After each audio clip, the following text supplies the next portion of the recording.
Salve, salve nação, sejam todos bem-vindos ao nosso canal. Se você é novo por aqui, chega, se inscreva, ative as notificações e, é claro, deixa o seu like para fortalecer o nosso trabalho. Ontem o Flamengo bateu o Botafogo da Paraíba pelo placar de 4-2. Equipe modificada, Felipe Luiz decide dar um descanso aos seus principais jogadores, visando jogos mais difíceis, jogos mais importantes que acontecerão nos próximos dias. Domingo tem Flamengo e Palmeiras jogando no Allianz Parque. E logo na sequência, na próxima quarta, o Flamengo enfrenta o Deportivo Táchira, valendo vaga aí na fase mata-mata da principal competição sul-americana. Portanto, era de suma importância dar um descanso merecido a jogadores como Arrascaeta, que só entrou no final justamente para pegar aquele ritmo. Descanso para a dupla de zagueiros Léo Ortiz e Léo Pereira, que tem participado do maior número de jogos possíveis na temporada. Descanso a Alexandro, que é um dos principais jogadores do Flamengo no que diz respeito a ser um lateral muito ofensivo, um lateral que ajuda na marcação. Enfim, o Flamengo utilizou a noite de ontem para dar minutagem a jogadores que não têm muitas oportunidades na temporada. Matheus Gonçalves, Lohan, muitas promessas, joias da base do Flamengo, atuaram ontem diante do Botafogo da Paraíba. Então vamos trazer aqui a repercussão da mídia brasileira relacionada a esse jogo. E é claro, no final a gente participa deixando a nossa análise. Lembramos que foi 4-2, Pedro fez gol, né? Cebolinha ajudou também.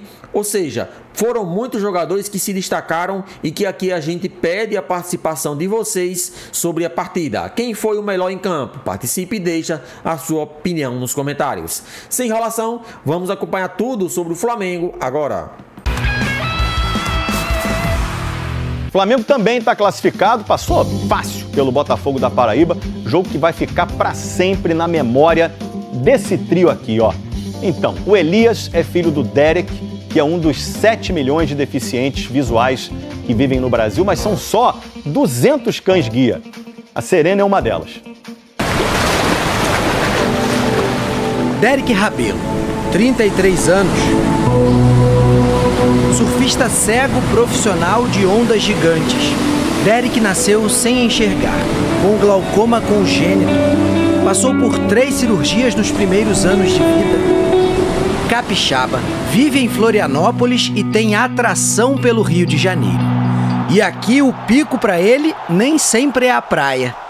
Torcer pelo Flamengo se equipara a descer uma onda gigante em Nazaré, de adrenalina lá em cima, porque são coisas que eu amo fazer, né, genuinamente. O Derek já esteve muitas vezes aqui no Maracanã, mas hoje é um dia diferente, porque é a primeira vez que ele fica no nível do campo, a primeira vez que o Elias, filho dele, vem ao estádio e a primeira vez que um cão-guia tem acesso a esse espaço. Privilégio da Serena. Tá feliz? Are you happy? A Serena nasceu nos Estados Unidos, por isso os comandos do Derek são todos em inglês. Serena, caminha. A cadela da raça labrador entrou para a família há quase 9 anos. Depois de 1 ano e meio de preparação e treinamento intenso. Depois que eu recebi a Serena, minha vida mudou, minha forma de mobilidade, acessibilidade, e nós temos uma conexão incrível, eu e ela. Inclusive quando o Elias está junto, né? A nossa parceria é perfeita, eu nem me sinto cego quando eu tô com os dois. Graças à ajuda da Serena, o Derek viajou de avião sozinho com o filho pela primeira vez. Cada passo do trio no estádio chamou a atenção. Mas a atração principal estava no campo. O mistão do Flamengo não teve dificuldades e encontrou o bom caminho contra o Botafogo da Paraíba. 3 gols em 21 minutos. Danilo foi o primeiro. Depois da cobrança de escanteio, bate-rebate na área e a bola sobrou para o zagueiro. Chute com estilo. 1-0, bate aqui. Só 3 minutos depois, Ayrton Lucas cruzou para a área. Cebolinha desviou de letra e Pedro não teve dificuldades para aumentar. Pedro, filhão! Serena, 2-0! Serena, speak! Hã? Speak! Yeah! Serena atenta. O terceiro saiu com Varela. Bom passe do Ayrton, o uruguaio invadiu a área e marcou. Festa em família. Bem que o Elias avisou que o perigo se aproximava. É o outro time que quer fazer gol. Não, não vai não, não vai não. E fez. O gol de Henrique Dourado foi indolor. Depois do lançamento, ele driblou Matheus Cunha e diminuiu. Cenário tranquilo com a vantagem estabelecida. No primeiro ataque do segundo tempo, Varela cruzou, a bola passou por Pedro, mas não por Cebolinha.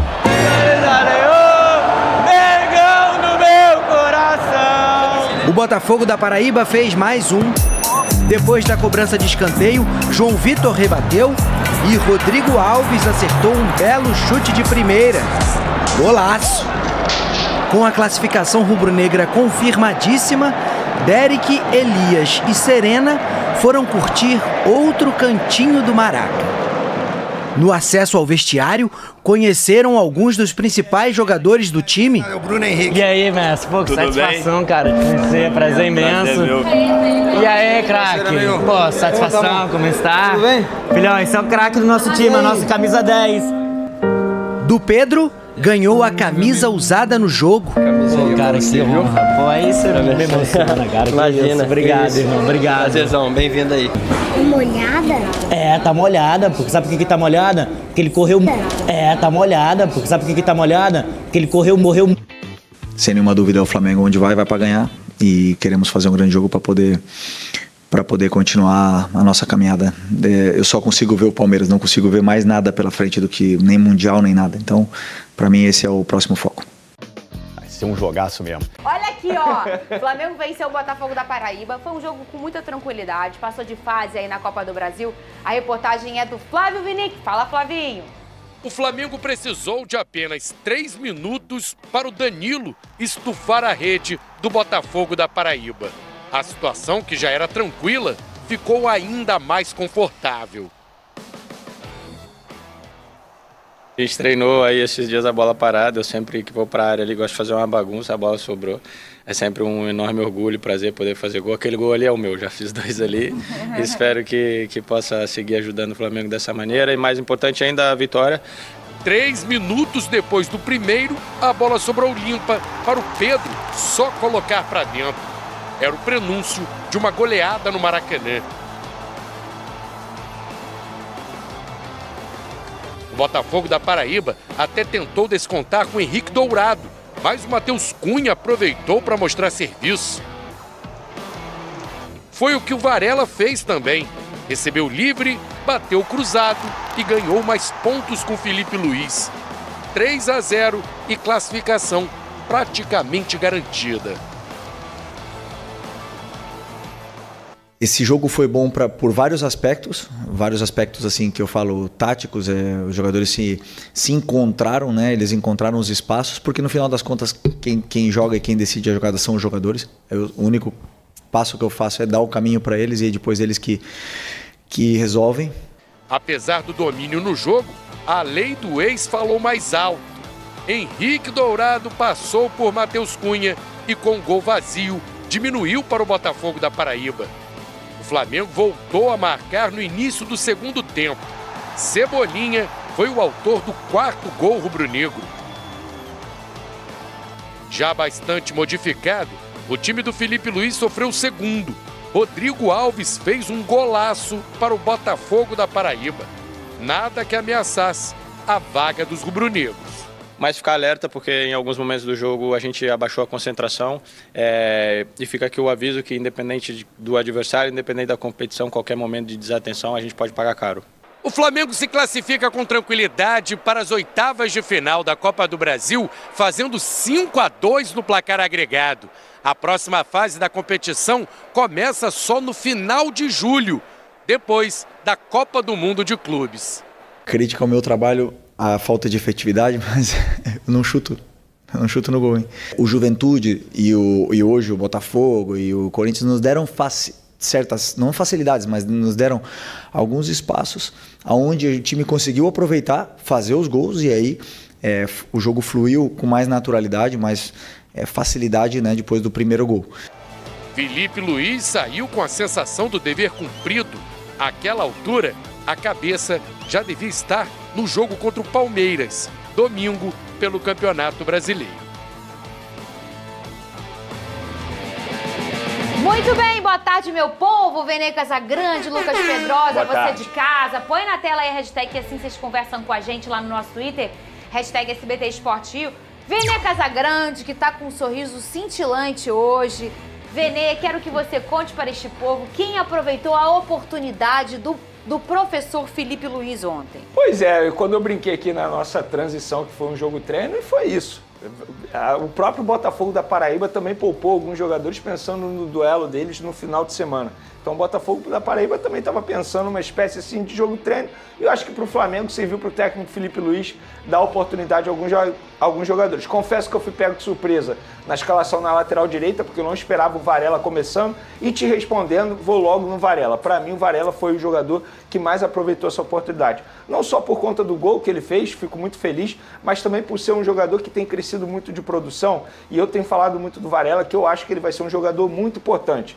Porque estamos falando de um Wesley que está praticamente com a venda encaminhada, resta saber para onde ele vai, mas todo mundo no Flamengo já trata uma venda muito certa, até porque precisa do dinheiro da venda do Wesley para fazer contratações no mercado da bola. Então, com a saída do Wesley, o Varela se torna o titular absoluto na lateral direita. E o próprio Felipe Luiz disse ontem que ele é um jogador extremamente importante, não só no dia a dia, mas também nos jogos, porque faz a função da lateral direita, lateral esquerda, inclusive quando o Botafogo terminou como volante, fazendo mais uma função, ou seja, um jogador muito importante que os torcedores do Flamengo dão pouco valor. Um dia eu vou ver ele no gol. Cada hora, né, Vene? Eu não duvido nada, né? Porque a gente já viu alguns jogadores tendo, por exemplo, Caio Ribeiro. Eu lembro a época de Flamengo que precisou ir pro gol. Mas, enfim, Varela é um jogador extremamente importante. Eu acho que ele aproveitou muito bem a oportunidade dele. Acho que o Danilo foi bem. Outro jogador que não entrava em campo pelo time profissional e que voltou a entrar em campo depois de 4 meses foi o Lohan. Inclusive, acho que ele foi bem também, aproveitando a oportunidade. O Felipe Luiz o elogiou na entrevista coletiva, dizendo que ele é um jogador que está passando por um processo, está mais maduro também, isso é importante. Faz parte do futebol, não só o jogador, mas também o ser humano evoluir. Então, de maneira geral, eu gostei do Flamengo, assim, o coletivo do Flamengo. Era um time que nunca tinha jogado junto, isso precisa ser dito também. O Cebolinha fazendo uma função diferente, ele jogando atrás do atacante, praticamente substituindo o Arrascaeta. Então, acho que de maneira geral o Flamengo foi bem, fez o dever de casa. Agora foi ao contrário, né, Fernandinho? A gente vive falando que o Flamengo não consegue aproveitar as oportunidades no ataque, aproveitou fazendo 4 gols novamente em um jogo. Porém, por outro lado, a gente não pode deixar de mencionar que o Flamengo levou 2 gols do Botafogo da Paraíba. E o primeiro gol do Henrique Dourado, a lei do ex entrando em campo, eu acho que foi falha total do setor defensivo, inclusive do goleiro Matheus Cunha, que saiu muito mal. Talvez se ele não tivesse saído nessa bola, porque o Henrique Dourado não é um jogador veloz, nunca foi, ainda mais agora com uma idade avançada, eu acho que a chance dele tomar um gol seria menor. Mas é isso, são observações. Repito, para mim um jogo treino serve para isso, para você fazer observações, você dar oportunidade a alguns garotos. Inclusive, por falar em garoto, gostei muito do volante João Alves, que entrou no segundo tempo.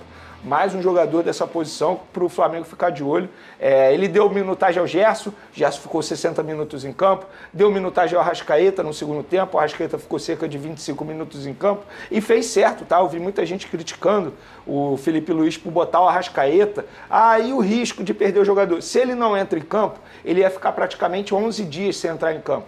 Ou seja, ele ia perder ritmo de jogo pensando no duelo. Que é ruim também, né? Óbvio, não adianta. A gente vive reclamando que jogador joga muito, mas também quando não joga, também é ruim. Tem que ter o equilíbrio. Eu acho que o Felipe Luiz soube equilibrar muito bem nessa partida. Talvez esse placar elástico e até um placar, assim, ousado, Lucas Pedrosa, quando você vê um 4-2, você vê que foi um jogo franco. E aí acontece que quando você vai demais, pensa demais, sobe demais, chuta demais, obviamente o seu gol em algum momento vai ficar desguarnecido, vamos dizer assim. É o placar da juventude, né? O 4-2. Pedrosa, talvez esse placar com 4 gols não é de uma vontade das peças de mostrar serviço, de experimentar e de tentar também? Sim. Eu gostei muito do Varela. O Vene trouxe aqui que ele sobe de rendimento a cada jogo.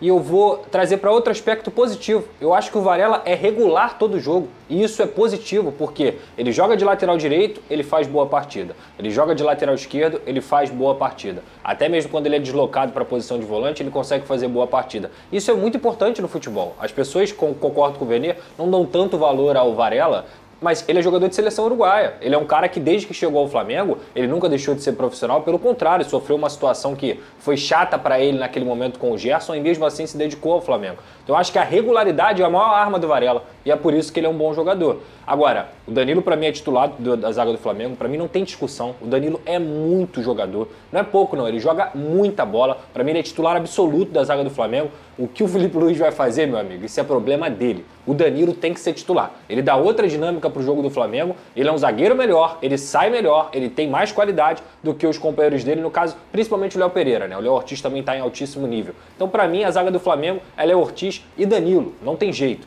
Lá na frente o Pedro também foi bem, jogando 90 minutos, eu acho que fez os gols, e isso também é importante para dar confiança para ele. Não mostrou, pelo menos na minha visão, nenhum tipo de problema físico nesse momento.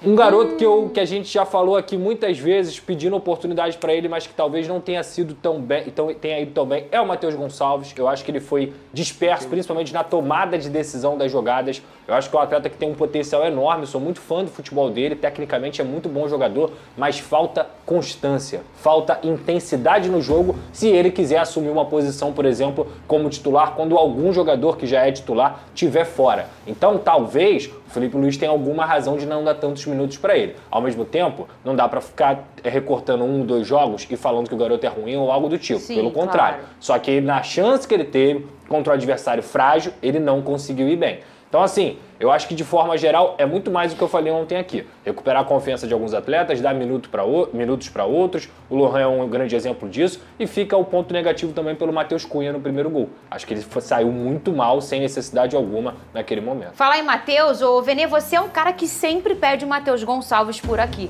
A opinião do Pedrosa foi essa. E a sua opinião? O que você achou do jogador? Concordo plenamente com o Pedrosa. Acho que tecnicamente ele poderia entregar mais. Eu estava numa expectativa muito grande de ver o Matheus nessa partida. E eu vou além em relação ao Matheus Gonçalves. E quando eu falo isso, é porque, na verdade, eu acho que ele pode entregar muito mais. Talvez no Flamengo ele já tenha batido no teto. Sério, Vene? E tá muito nítido que o Felipe Luiz não vai dar tanta minutagem assim para ele, como ele acha que merece e como eu também acho que o Matheus Gonçalves merece. Talvez para ele, para o melhor da carreira dele, seja ele respirar novos ares, por empréstimo, por venda. Eu, se eu fosse os empresários do atleta, eu conversaria com o Flamengo para buscar um empréstimo para ele, tal como aconteceu com o Red Bull Bragantino. Ele foi peça importante lá, não sendo titular absoluto, é porque ele era um jogador extremamente jovem, mas toda vez que ele era acionado no Red Bull Bragantino, ele foi muito bem. Tanto é que o Bragantino tentou comprá-lo até a última janela de transferência. Queria continuar com o jogador. Então, acho que o melhor para a carreira dele nesse momento é ele respirar novos ares, porque no Flamengo ele não vai ter muita minutagem. E quando tiver muita minutagem, vai ser num contexto como esse, que eu nem consigo criticá-lo, até porque ele nunca tinha jogado com esses jogadores, quando eu digo esses jogadores, com essa formação, ou num contexto contra o Botafogo, por exemplo, que ele entrou muito mal, mas também entrou, entre aspas, numa zona. O próprio Felipe Luiz falou isso. Então não tem como criticar o jogador. Então vai ser sempre isso. E é um jogador que consegue entregar muito mais que ele vem entregando. Um jogador agressivo, meio campo, muita personalidade. Então, se eu fosse ele, família ou até mesmo os empresários, eu buscaria um outro clube. Repito, por empréstimo ou venda, porque no Flamengo ele já bateu no teto. Já bateu no teto, Vene? Caramba. E a gente sabe da qualidade do jogador, eu acho que ele não vai ter muitas oportunidades. E é sempre assim, quando entra num contexto totalmente diferente, não tem como criticar o jogador. Eu esperava mais? Esperava, por ser um adversário fraco. O Botafogo da Paraíba é fraco. Mas também, e o entrosamento? Eu preciso equilibrar também aqui na hora da minha crítica. Cebolinha também foi bem. Vale destacar. Só um instantinho que tá, Vene, só um negocinho. Jogou 90 minutos já o cara. Jogou. Depois, primeira vez o Pedro, né? Exato. Depois da lesão. O homem tá voltando. Eu vou fazer uma pergunta ali pra ele. 2 gols. Só um minutinho. Vene Casagrande, jogou 90 minutos, seu Pedro, né, ô Vene? Fala comigo, será que isso já é um indício que ele vai ser titular contra o Palmeiras? Olha, Parece ironia. Eu acho que é ao contrário. Mentira, Vene? Eu acho Sério? que é ao contrário. Eu acho que o fato dele ter ficado 90 minutos é um indício que o Felipe Luiz, isso não é informação, é apenas o que eu enxergo. E também nas entrevistas coletivas do Felipe Luiz. O fato dele ter ficado 90 minutos em campo é porque o Felipe Luiz não vai utilizá-lo como titular. Tem a grama sintética lá, né? É isso. Ah, é verdade. Não, e eu acho que além da grama sintética, isso é um ponto alto. tem Arrascaeta e Pedro. Tá muito claro que o Felipe Luiz não quer utilizar os dois juntos nesse momento. Não, e quando eu falo da grama sintética é porque isso não tem nada comprovado, mas existem vários médicos que defendem que ainda mais voltando de uma lesão de ligamento cruzado anterior, o ideal é não se arriscar na grama sintética. É até curioso isso, né? Porque muita gente acha, olha, ele ficou 90 minutos em campo, então já tá pronto para ser titular. Eu vai achei ser que você titular ia contra o responder o Palmeiras. contrário. Eu ontem, quando eu olhei, eu falei, esse danadinho não sai. Ih, meu Deus, ih, tá jogando. Esse danadinho vai jogar contra o Palmeiras. Eu acho que joga. Que ele deveria jogar. Eu acho que joga, quando eu digo joga, sim, entra no segundo tempo. Peça importante. Agora, hoje é quinta, né? Hoje, quinta-feira, se eu tivesse que arriscar, Betezinho, Vene, Pedro reserva contra o Palmeiras. Ô, Lucas Pedrosa. E o titular seria o Bruno Henrique? Sim. Não faz sentido isso, gente. Com todo respeito, cara. For pegar os 10 últimos jogos do Pedro, pós-lesão, e os 10 últimos jogos do Bruno Henrique, eu não vou nem falar de número, que deve ser um assombro, deve ser uma brincadeira. O Pedro deve humilhar o Bruno Henrique em questão de número. O campo tá falando isso também, gente. Eu vou além. Não precisa nem ser o Pedro. O Juninho é um jogador que rende mais que o Bruno Henrique. Cara, assim, abrir mão do Pedro é final, tá, gente? Porque se o Palmeiras abre 7 pontos de diferença pro Flamengo, tendo a oportunidade ainda, o Flamengo pega, se eu não me engano, Fortaleza. E tem um time mais fraco no final. E o Palmeiras pega o Cruzeiro. Exato. Cara, o Palmeiras, imagina o Palmeiras indo pro Mundial de Clubes, que o Flamengo também vai estar, ou seja, vai ter desgaste também, com 7 pontos na liderança do Campeonato Brasileiro. É a única chance do Flamengo chegar no Super Mundial, nessa parada, como líder, é se vencer o Palmeiras. Porque se você perde o Palmeiras, não tem como mais você pegar. Não tem como mais, porque são 4 pontos, né? Como que você abre mão de um jogador que todo mundo fala que tem que ser o jogador da seleção brasileira, que tem que ser convocado numa final contra o seu maior adversário? Não tem controle ainda de minutagem, Vinícius? Você acha que não é controle de minutagem. Ele ficou 90 minutos em campo. Mas isso faz parte também do controle. É estilo de jogo. Entendeu? O controle, o jogar e não jogar fazem parte da estratégia. E Pedrosa, assim, eu não concordo com o Felipe Luiz, pois não. É, porque pra mim, eu fico pensando que só pode ser isso, Eu sou da tese do Pedrosa, os melhores têm que jogar. E o Pedro hoje é o melhor centroavante do futebol brasileiro, vivendo no seu alto nível, tanto é que é jogador de seleção brasileira. O Verratti joga vôlei? Pô, assim, com todo respeito ao Verratti, eu gosto muito do Verratti. Muito. Só pra pontuar. Muito do Verratti. Eu queria, inclusive... Olha só, você abre a artilharia do Campeonato Carioca, o artilheiro foi o Verratti. Você abre a artilharia da última Copa do Brasil, o artilheiro foi o Verratti. Você abre a artilharia do ano... Não. 17 gols. Não, eu sou apaixonado pelo Verratti. Quem tem é o Verratti. Toma! Não adianta tu discutir, não adianta. Aliás... Isso aqui é discutir sexo dos anjos. Pega todos os números. Deixa eu ver sobre aqui. Atacantes, desde que o Verratti pisou sabia. no Brasil, Verratti primeiro. Sabe quem ele botou aqui embaixo do Messi? Verratti. Botou, tá nova essa tatuagem. Pô, o Pedro é esse centroavante todo, faz gol pra caramba. A gente sabe que é o remédio pro grande problema da falta... É um grande jogador, né? É um grande jogador. Ele à disposição, por mais que seja controle de minutagem, Fernandinha, começa com ele e depois tira. Eu também acho. É isso. E por isso que eu acho que você tem o Pedro. Aí se não é o Pedro, ou é o Bruno Henrique, que é um grande jogador também, mas não tá numa boa fase. Ou é o Juninho, que tem a qualidade dele, mas que não tá na prateleira do Pedro. Se você tem essas 3 opções, eu, como treinador, acho que qualquer um de nós escolheria o Pedro. Tem algum motivo que eu fico pensando, gente, só pode ser essa questão. Ele tá voltando de lesão, e aí tem lá um macrociclo pro jogador. Olha, esse jogador precisa jogar aqui, precisa economizar aqui, precisa jogar aqui precisa jogar mais, aqui jogar menos. Tem todo um raciocínio de minutos, que hoje é em cima de minutos, para usar esse jogador. Eu penso que Vene só pode ser isso. A resposta... Não é uma escolha técnica. Eu faço Será as mesmas que perguntas que você faz para mim, eu faço para pessoas do Flamengo. A resposta é dia a dia, treino. No treino, Felipe Luiz enxerga que os dois juntos não dá nesse momento. Entendi. Aí tem um Arrascaeta na história, né? E assim, com todo respeito, tem que ter o Arrascaeta também no time. Eu concordo? Não. Mas o Felipe Luiz é o treinador, é ele que está ali no dia a dia. Eu entendo que ele quer fazer o melhor para o Flamengo. Inclusive, ele disse isso ontem, que ele faz o melhor para o Flamengo, não é o melhor para o jogador. Então, se ele acha que o melhor para o Flamengo é o Pedro começando como opção, beleza. Agora, eu só discordo do fato de ele colocar o Bruno Henrique. Tem o Juninho, que eu acho que faz as mesmas funções, até mesmo melhor atualmente. Lá vem Puxei aqui, lá tá? Vem ele. Desde o jogo Deve contra o ser o Bruno Juventude. Henrique, Eu não vou nem usar o recorte, que é... A última vez que o Bruno Henrique fez um gol pelo Flamengo foi na partida contra o Vitória, no dia 6/4. Foi 2-1 Flamengo.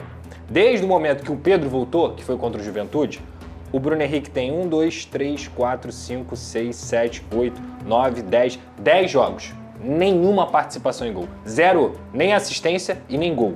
O Pedro, desde o jogo contra o Juventude, vamos lá, ele fez 2 gols no Juventude. 2 gols no Juventude. Aí ele jogou contra o Corinthians, fez 2 gols e deu uma assistência. Ou seja, 2 jogos contra o Juventude, mais 3 participações, 5. E ontem ele fez um gol e deu uma assistência, 7. Nos últimos 10 jogos do Pedro, ele tem 7 participações em gols. Nos últimos 10 jogos do Bruno Henrique, ele tem 0 participações em gols. Não faz sentido. Vamos lá, o Fogão encara o Capital.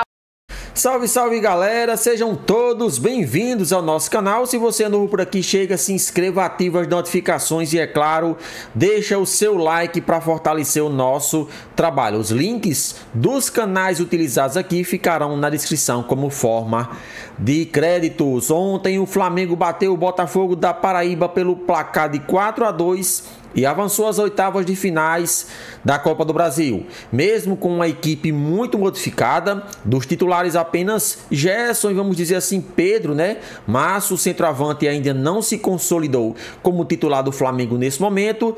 Essa foi a equipe que o Flamengo mandou a campo ontem, né? A dupla de zagueiros foi Danilo e Cleiton, né? Lateral direita começou com Varela, lateral esquerda Ayrton Lucas. Temos que destacar Ayrton Lucas ontem, foi um lateral esquerdo bastante agudo, um lateral que o Flamengo quer que ele seja, bastante intensidade, marcando pressão, um lateral que apoia bastante e que faz boas jogadas ali pelo lado esquerdo. Então o Flamengo ontem, mesmo com uma equipe muito modificada, é claro que o seu adversário não era um dos melhores, mas conseguiu a classificação.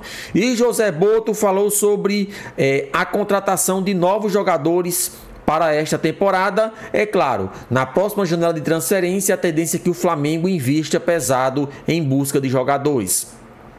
O Flamengo se prepara para a abertura da janela de transferência visando o Super Mundial de Clubes, que será disputado entre junho e julho. Nesta quarta, antes do jogo contra o Botafogo, o português José Boto comentou sobre o planejamento do clube. O diretor de futebol mencionou que os alvos para as contratações já estão definidos. Vai abrir uma janela do dia 1º ao dia 10 de junho para as equipes que vão para o Mundial. E depois haverá a janela normal de inverno. Só queria deixar claro para os torcedores que todo o processo de monitoramento, seleção e discussão interna já foi concluído, iniciou José Boto em entrevista antes do jogo desta quarta. Temos os alvos identificados e já entramos na fase de negociação com eles, para que cheguem o mais rápido possível e fortaleçam ainda mais o nosso elenco, que já é muito forte. Sabemos exatamente o que queremos e já estamos em negociação com os jogadores desejados. Qualquer nome ventilado pode prejudicar essas negociações. De início, o Flamengo tenta a contratação de 4 novos jogadores para disputar o Super Mundial de Clubes a partir do dia 1º de junho, consequentemente para o restante da temporada. Assim sendo, o time carioca terá que agir rápido, visto que a estreia no torneio será dia 16 de junho contra o Esperance da Tunísia. Enquanto a janela de transferência não abre, o Flamengo está focado nos próximos compromissos. Enfrenta agora o Palmeiras e na sequência tem o Deportivo Táchira no Maracanã. Então o Flamengo aí, José Boto já definiu que o Flamengo tem algumas prioridades no mercado da bola.